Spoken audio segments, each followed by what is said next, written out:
No one could have predicted what would happen that night at the orphanage, until Michael Jackson said those words. The clock showed 11:47 p.m.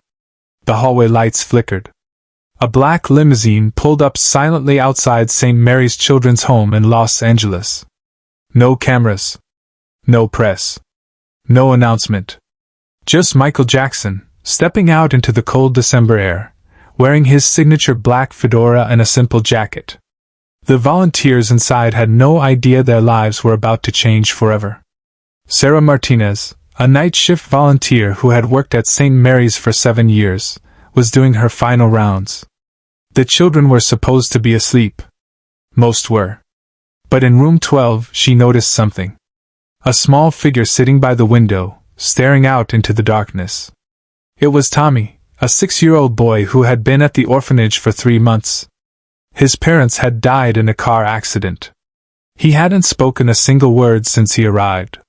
Sarah approached him gently. "Tommy, sweetheart, you need to sleep." But Tommy didn't move. His eyes were fixed on something outside. That's when Sarah heard it.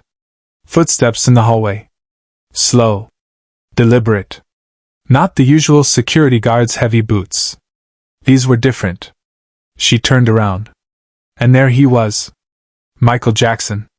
Standing in the doorway of the children's wing. No entourage. No security detail blocking the way. Just him. Sarah's breath caught in her throat. She recognized him immediately, but this wasn't the Michael Jackson from the stadium stages or the music videos. This was someone else. Someone quieter. Someone carrying something heavy in his eyes. Michael Jackson stopped at the entrance of room 12, and the way he looked at Tommy made Sarah realize this was no ordinary visit. This was something personal.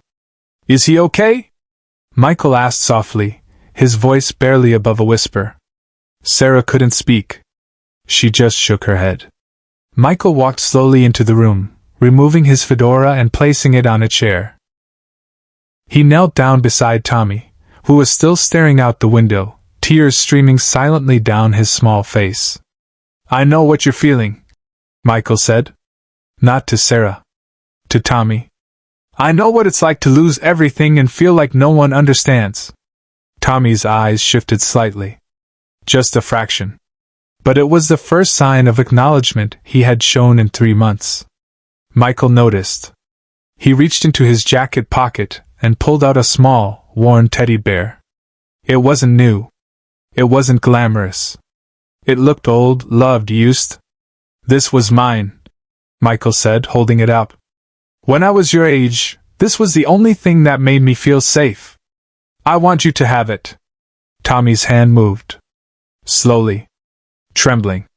He reached out and touched the teddy bear. And then, for the first time in 3 months, he spoke. Just one word. "Why?" Michael's eyes filled with tears. "Because someone once told me that when you feel alone, you're not. Someone, somewhere, is thinking about you. And tonight, Tommy, I'm thinking about you." Sarah, standing in the doorway, felt her throat tighten. She had seen many things in her years at St. Mary's, but nothing like this.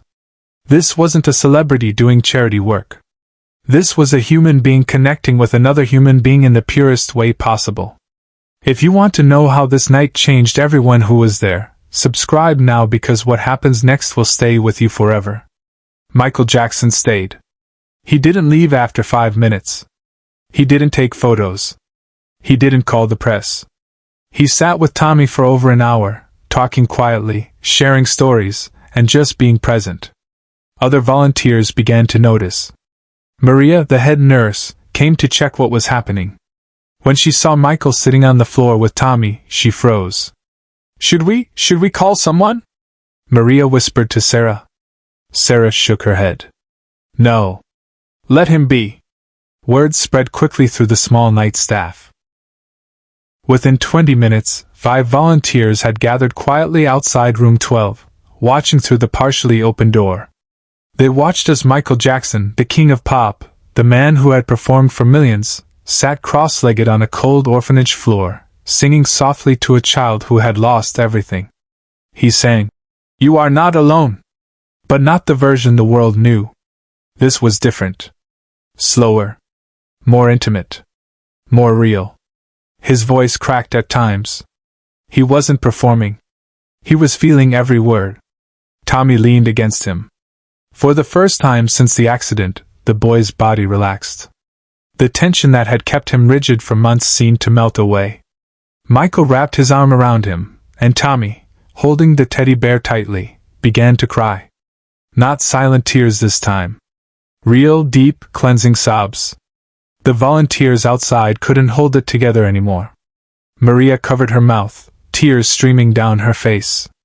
Sarah had to turn away, her shoulders shaking. Even Robert, the usually stoic security guard, wiped his eyes quickly, pretending something was in them. But what Michael Jackson did next shocked everyone in that hallway. He looked up at the volunteers, and with tears in his own eyes he said something that no one expected. "Thank you," Michael said, his voice breaking. "Thank you for being here for these children when the world forgets them. You are the real heroes. Not me. You." The hallway fell silent.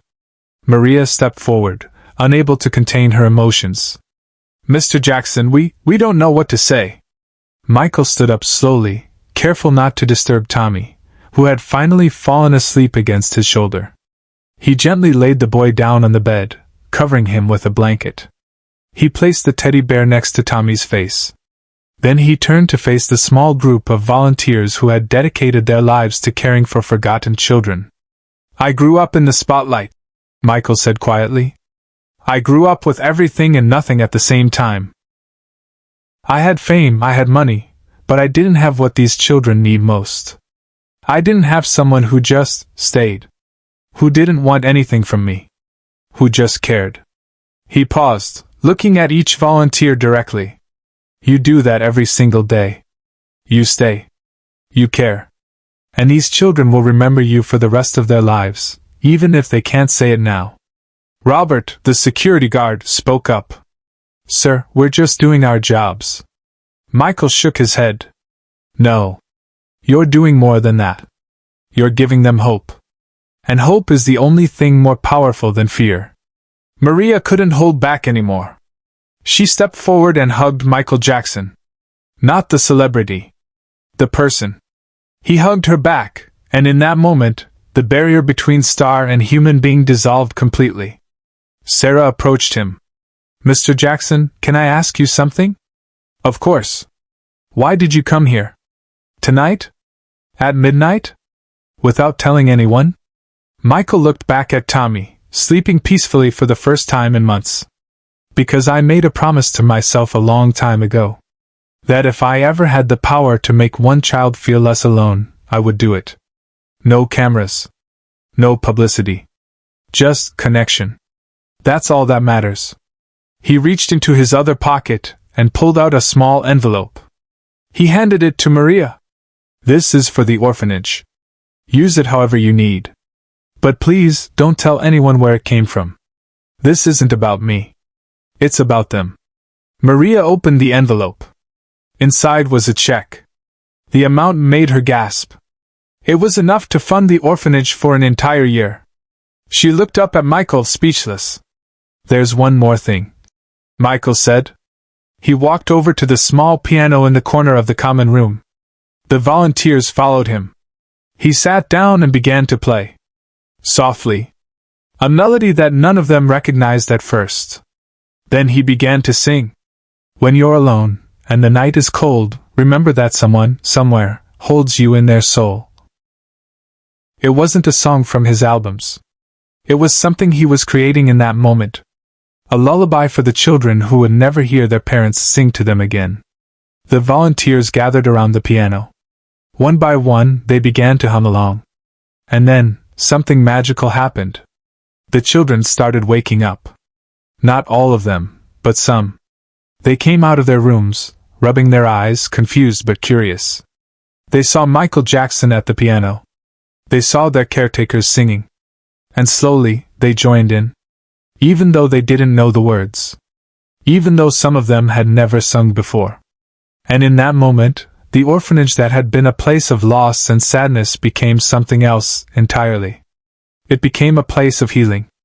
And it all started because one man decided to show up. Not as a superstar, but as a human being who understood pain. The song ended. The children were guided back to their rooms by the volunteers, but this time, they went willingly. They went with smiles. With hope. Michael stood up from the piano and put his fedora back on. "I should go," he said quietly. Maria grabbed his hand. "Will you come back?" Michael smiled. A sad, knowing smile. "I'll come back. But not for the cameras. Not for the world. For them." He walked toward the exit. Sarah stopped him one more time. "Mr. Jackson, what you did tonight. Tommy spoke for the first time in 3 months because of you." Michael looked at her with eyes that carried decades of pain and wisdom. "No, Sarah. He spoke because you've been here every night, making him feel safe. I just reminded him that it's okay to let someone in.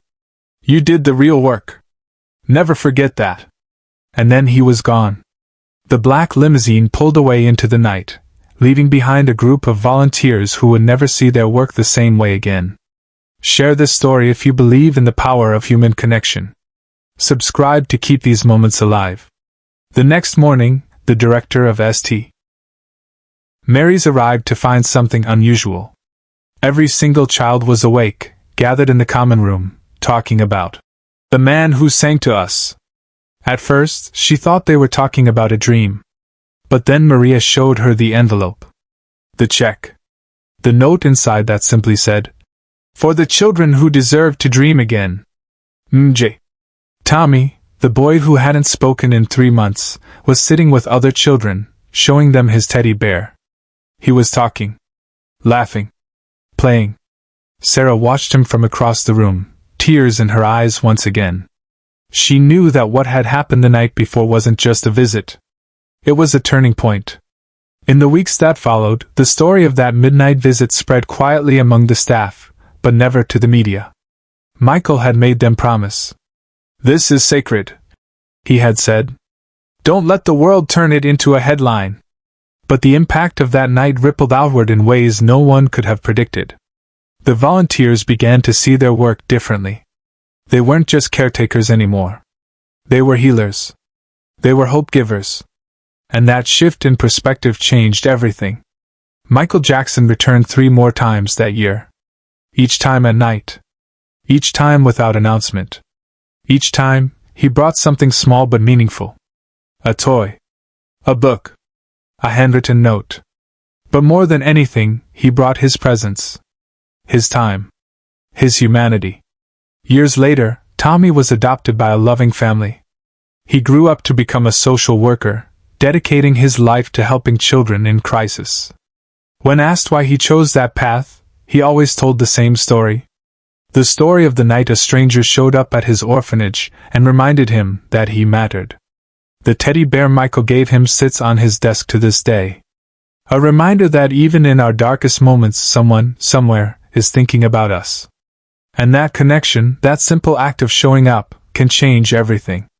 Sarah Martinez never left St. Mary's. She worked there for another 20 years, eventually becoming the director. Every year on the anniversary of that midnight visit, she gathered the staff and told them Michael's words. "You are the real heroes." It became a tradition. A reminder of why they chose this work. A reminder that their exhaustion, their sacrifice, their patience mattered more than they would ever know. Maria, the head nurse who hugged Michael Jackson that night, kept a photograph on her desk. Not of Michael. Of the volunteers. Taken the morning after that visit. In the photo, you can see something different in their eyes. A renewed sense of purpose. A deeper understanding of their calling. Maria always said that photo captured the moment they stopped seeing themselves as just employees and started seeing themselves as healers. Robert, the security guard who tried to hide his tears, changed too. He started volunteering at other children's homes on his days off. When asked why, he simply said, "Because someone showed me that showing up matters. Even when it's hard. Even when nobody's watching." The ripple effect of that one night spread further than anyone could have imagined. The volunteers told their families. Their families told their friends. And slowly, more people began volunteering at St. Mary's. Not because a celebrity had visited, but because they heard about people who dedicated their lives to invisible work, and one man who took the time to see them. Michael Jackson's legacy isn't just in his music. It's in the lives he touched when no one was watching. It's in the volunteers who felt seen and valued. It's in the children who learned that they deserve love, even when the world has forgotten them. It's in the ripple effect of one act of genuine humanity. The words he said that night, the ones that made volunteers cry, weren't grand or poetic. They were simple. Human. Real. Thank you for being here. You are the real heroes. And that simple acknowledgement, from one of the most famous people in the world, reminded a group of exhausted, underpaid, overworked volunteers that their work mattered. That they mattered. That in a world obsessed with fame and fortune, the most important thing we can do is show up for each other. Not for applause. Not for recognition. But because it's right. That night at St. Mary's proved something the world often forgets. The greatest performances happen when no one is watching. And sometimes, the most powerful thing a person can do is simply show up.